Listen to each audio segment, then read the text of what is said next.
Good morning! Welcome to my day. Good morning guys. Today is Monday. Back to school. Kaya maaga kaming gumising ngayon. Nagising kami ng 6. Kailangan talaga laging 6 kami gigising kasi dalawa yung inaasikaso kong bata. Bago ano pa kami. Malayo pa yung lalakadin. Magbabas pa kami bago baba ng bus, lakad uli. So, kaya pag back to school, ang daming estudyante, punong-puno ang bus. Hindi kami makasingit kasi nga walang space, kaya minsan nalilate kami ng sakay. Mas pinipili ko yung sunod na bus para hindi siksikan. Kasi nga si Lucas pag siksikan, maraming tao. Nagyayaw-yaw. Sigaw na sigaw. Ayaw niya madaming tao. Kaya yan. Maaga kami gumigising sa umaga. Yun guys, samahan nyo kami ngayong araw. Samahan nyo ulit kami magdiina sa aming araw sa paghahatid na naman, hatid sundo sa mga bata sa school. Yun. See you guys later. Yan, maaga siya nagising. Bata. Saan ang toys mo yun? Si McQueen. Dali yun, McQueen. Say good morning. Good morning, guys. Ito lagi na nakasubo ang kamay kasi nagngingipin siya, guys. Dalawang bagang yung tumutubo sa kanya. Kaya siguro makati yung kanyang gilagid. Kaya lagi niyang ninangat-ngat yung kanyang kamay. Ganyan yan. Alam ko pag talagang tinutubuan siya ng ngipin, laging inaano yung niya kamay, sinusubo sa bibig niya. Pero pag nakalabas na yung ngipin niya, wala na. Hindi na rin siya nag-aano ng kamay niya. Kaya alam ko pag nalabas ang ngipin niya. Kaso siguro masakit yung ngipin niya ngayon kasi nga bagang dalawa dito. Yun. dalawang bagang na malaki yung dito. Ewan ko, opo. Ewan ko bakit yun yung nauna sa kanya, yung bagang dito yung bagang sa sa baba. Yung kanyang ngipin, 4 dito sa baba, 4 sa taas. Pero mas nauna yung bagang ngayon, yung sumunod, bagang ng dalawa. Kaya siguro sobrang sakit.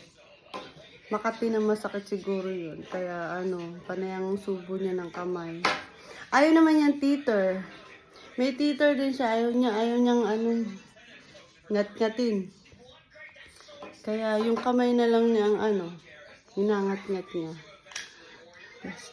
Ang sakit ng mata ko talaga kasi ang hapdi. Hindi siya masakit, mahapdi.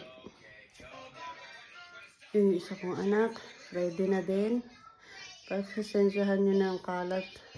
At talaga naman, kahit pag may bata ka sa bahay, kahit anong linis mo ay makalat pa din. Yung kakalinis mo pa lang, wala pang 1 minuto, wala pa 1 oras, marumi na uli ang bahay mo. Kaya, minsan, pag lang wala sila, doon ako paspas ng linis. Pero pag uwi na uli sila, galing school, madumi na uli ang bahay. Hindi naman madumi, makalat talaga siya. Kasi yung mga laruan, kung saan-saan na naman. Ako hindi na naubusan ng tiklopin. Hindi ko na tiklop kagabi kasi sa sobrang Lucas, are you ready today? Iyak na naman siya guys, mamaya 2 weeks, so back to 0. 2 weeks siyang bakasyon dahil Pasko at New Year. Ay, Pahirapan na naman po kami nito mamaya paghahatid. Di na naman siya sasama sa taga-alaga niya. Sobra na naman ang iyak nitong batang to.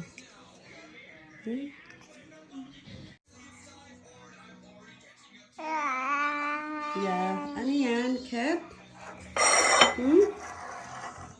Ready?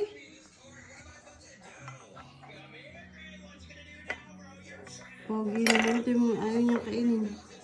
Binigyan ko siya ng pancake. Ayaw naman niya kainin.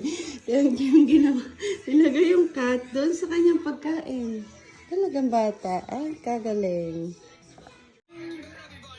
Say hi. Say good morning. Good morning. Ayan siya guys. Oh, yung suot niya. Naka-Elsa. Buti nga, hindi kami nahirapan magising dyan. Dito sa isa kong anak. Normal, yung hirap niyang gisingin talaga, guys.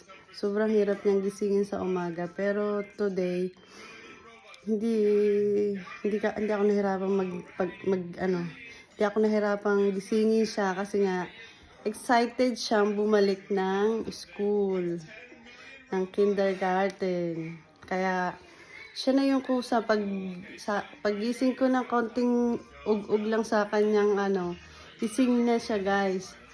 Kasi nga sabi niya excited siya, gusto niya bumalik ng school. Kaya hindi ako nahirapan. Yan. Bilis niya lang nagising. Pero pag yung may times kasi siya na bigat, tamad bumangon, halos ayaw nang pumasok sa school. Ang hirap gisingin. Isa busy. Ay, pretty. Binihisan ko na sila parehas kasi nga para mamaya aalis na lang. Maaga pa naman eh. Normal, umaalis kami ng 8 o'clock dito kasi para yung bus hindi masyadong puno pagdating namin ng bus station. Naman, 9 o'clock naman yung time nung dalawa ni Lucas tsaka ni Luis. Kaya okay lang.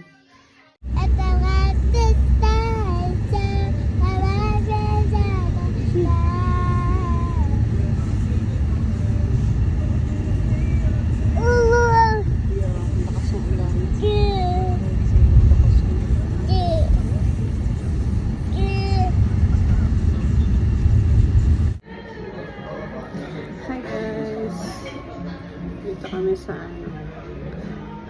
restaurant ni husband. Date kami kasi wala siyang work at naulan. Quality time namin dalawa. Minsan lang to guys. Minsan lang nangyari. Pag wala siyang work, lumalabas talaga kami dalawa kasi nga pag may mga work, busy, bago may mga bata, kaya hindi kami nakakalabas dalawa. Kaya pag yung may time na ganito, lumalabas kami dalawa. Kasi kailangan din naman natin bigyan ng time yung ating sarili, hindi lagi na lang sa bata, di ba? May time din naman para sa mga bata. Pag nilalabas namin yung mga bata. Habang di pa natawag yung ni Lucas. Di pa natawag yung school ni Lucas.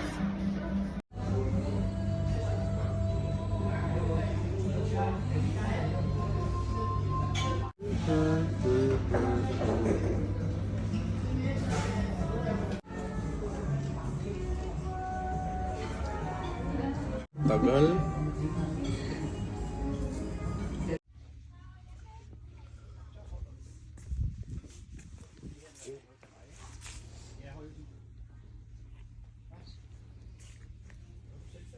Creative.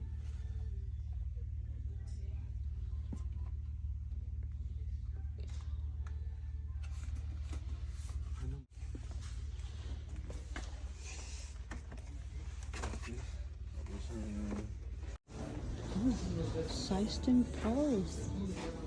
Sized and pose. Yan ang iPad.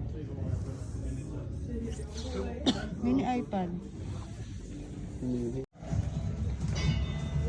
Ang lalaki ng TV guys. Ang sini. Ang sinihan. I love. Gusto ko tong TV. Ito din maganda. 65 inch. 12,000. Nasa 100,000 peso.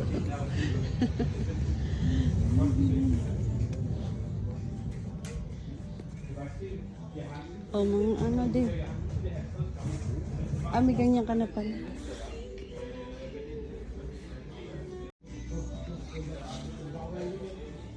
Air fryer. Dami din air fryer dito. Oh. For air fryer. Oven. Wala lang. Tingin-tingin lang. Hindi man bibili. Tingin lang. Not buying. Wala hata silang sale. Ano ba? It's there? Yeah, Sandra. Pero maganda. 13,000. 14,000. At least. Ba't maganda?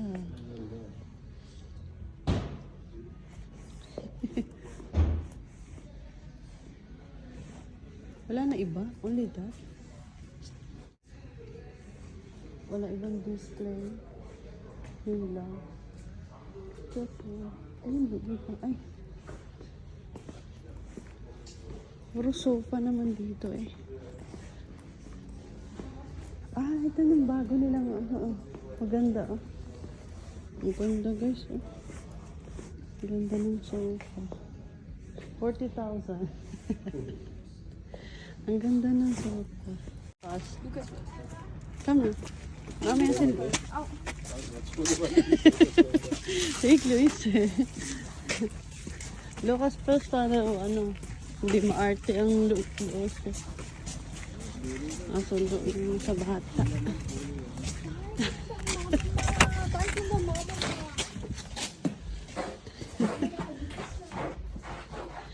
Sundo na naman.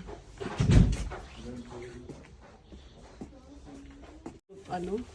Elsam? Ano?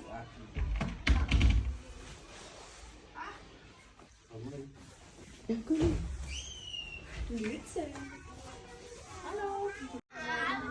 Ha? It's like Villa, Daddy. Really? Yeah. What do I go eat banana? Is it good, Daddy? Yeah. No. But Lucas say jag må se Lucas för vi det var med snö. Disney, eller hvad? Ja. Disney er ikke, det regner bare. Kan du godt tage det tøj på? Lucas!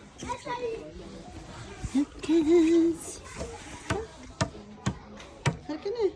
Uwi na tayo dali. Kaka-uwi lang, kaka-pick up lang sa mga bata. Yan, nandiyan na ulit. Nasa bahay na ulit ang makukulit na bata. Yan. Yan lang ang ganap today.